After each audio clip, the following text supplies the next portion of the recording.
Rather than outline quilt closely spaced shapes individually, continue the quilting line from one shape to the next. For the leaf and berry motifs, outline quilt the center leaf.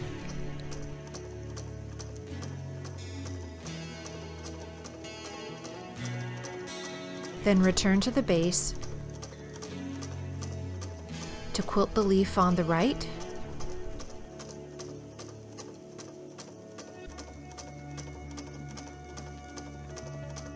then the leaf on the left.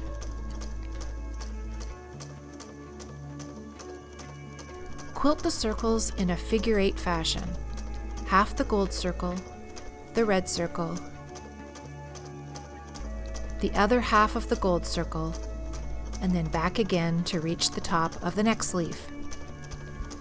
This way, all the leaf and berry motifs in a row can be outline quilted in one pass, again saving time and reducing the number of stops and starts. I used smoke invisible monofilament thread in a size 7010 Microtex needle and black bottom-line polyester thread in the bobbin for outline quilting the leaf and berry motifs.